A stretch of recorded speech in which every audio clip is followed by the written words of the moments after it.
Ladies and gentlemen, they have arrested Rebekah Jones. This is the scientist that was fired by Ron DeSantis because she would not put fake numbers about COVID in Florida and also the deaths down there. All right. So now, and plus, Rebecca said that COVID has gone down among Black people in Florida. So, which contradicts what they are saying in the news. So, yeah, they want her out of the way. She's not going along to get along. She's trying to put the truth out there, and they don't like it. So, this is the Wall Street Journal. Former Florida COVID-19 data analyst Rebekah Jones arrested. So this is January 18th, 2021. So, they had her house raided. Many of you might remember. And then Rebecca said they came in there, pointed guns at her children and everything. And she was upset about that. And then she did an interview and she put out some very good information that practically contradicted things that the governor was putting out. They love being out there saying it's disproportionate among us and never showing any data to prove it. We've been asking for raw numbers forever and they have delivered nothing, absolutely nothing. And she did deliver raw numbers. And if you remember, she had her own dashboard that she put up with the numbers. You just have to go back to the video that I did on her interview if you want to see that information. So I'm going to go ahead and play this audio from the Wall Street Journal. Former Florida COVID-19 data analyst Rebekah Jones arrested. Data portal creator faces charge of illegally accessing state-run computer system. By Jacob Gershman. January 18, 2021, 11:53 a.m. Eastern Time. Florida law enforcement officials have arrested a former State Department of Health data analyst suspected of illegally accessing a state-run messaging system used by emergency personnel. Rebekah Jones turned herself into authorities and was charged with one count of offenses against users of computers, computer systems, computer networks, and electronic devices, the Florida Department of Law Enforcement said in a statement Monday. The Department of Law Enforcement had obtained an arrest warrant for Ms. Jones, who has denied responsibility for any hacking and says authorities are targeting her for trying to expose manipulations to the state's COVID-19 infection data. Ms. Jones said on Twitter on Saturday that she planned on surrendering. To protect my family from continued police violence, and to show that I'm ready to fight whatever they throw at me, I'm turning myself into police in Florida Sunday night, she wrote. In May, Ms. Jones, who is 31 years old, said she was fired from her job as developer of the state's COVID-19 online dashboard. In court papers, she has claimed she was terminated after refusing to falsify data. A spokeswoman for Governor Ron DeSantis said last year that the health department had terminated Ms. Jones for insubordination, saying she had caused disruptions by repeatedly making changes to the department's COVID-19 dashboard without approval. Ms. Jones in July filed a complaint against the state health department. Months later, her dispute with Florida health officials took a more serious turn. In December, armed Department of Law Enforcement agents executed a search warrant at her house in Tallahassee, seizing computer equipment. The warrant was issued weeks after a state health official had notified law enforcement that an anonymous person had posted an unauthorized message to a governmental Florida emergency messaging system, according to officials. It's time to speak up before another 17,000 people are dead. You know this is wrong. You don't have to be a part of this. Be a hero.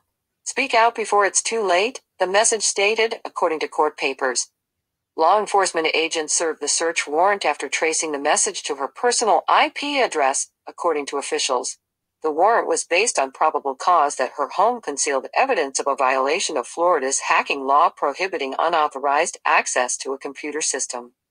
Evidence retrieved from a search warrant on December 7 shows that Jones illegally accessed the system, sending a message to approximately 1,750 people and downloaded confidential phone data and saved it to her devices, the Department of Law Enforcement said in a statement on Monday. Ms. Jones in court papers has denied posting the message or illegally accessing any restricted site. Ms. Jones created Florida's COVID-19 data portal, which visually displays COVID-19 case and death data obtained by epidemiological staff at the Florida Department of Health. The site is used by public health officials, researchers, and the media, among others, to analyze the pandemic's progression in the state. Mr. DeSantis, a Republican, has denied that any COVID-19 data were falsified. At a news conference in May, the governor called the controversy over Ms. Jones a non-issue and defended the state's dashboard as a heck of a tool. A representative for the governor's office didn't immediately respond to a request for comment Sunday. So they now have her in custody as of Sunday evening. And this is only because this woman wanted to put the real data out. And Ron DeSantis did not want it out there. That's what this whole thing is about, you know? And ladies and gentlemen, I don't really believe any of the numbers they put out, but you know, it's out there in the news. So whatever's there, I just tell you what's there.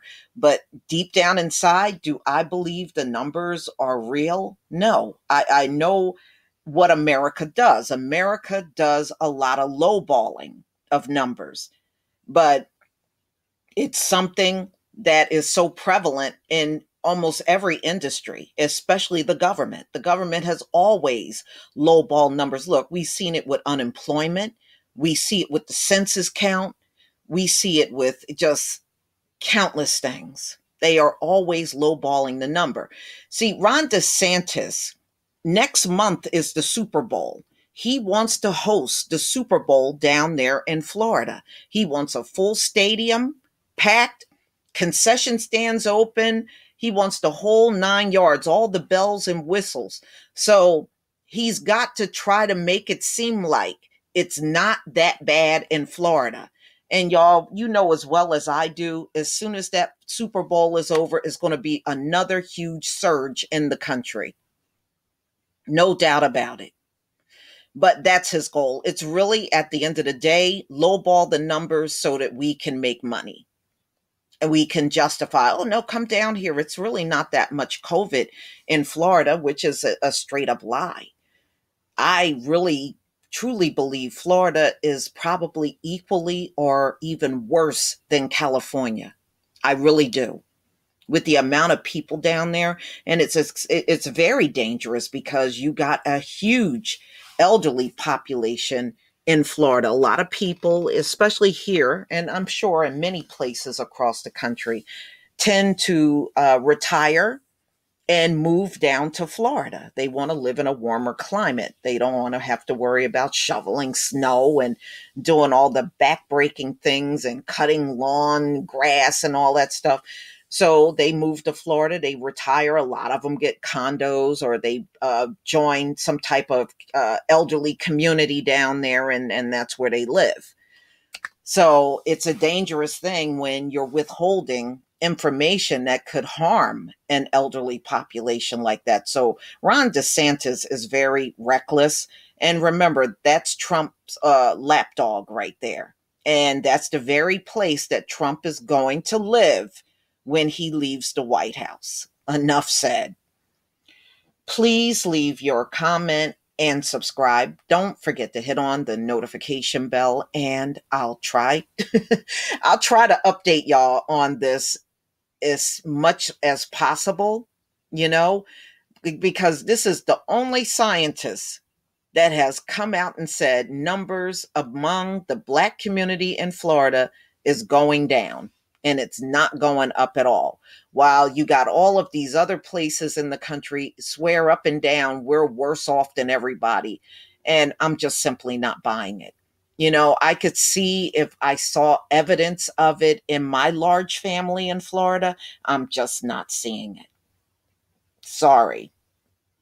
Peace, family.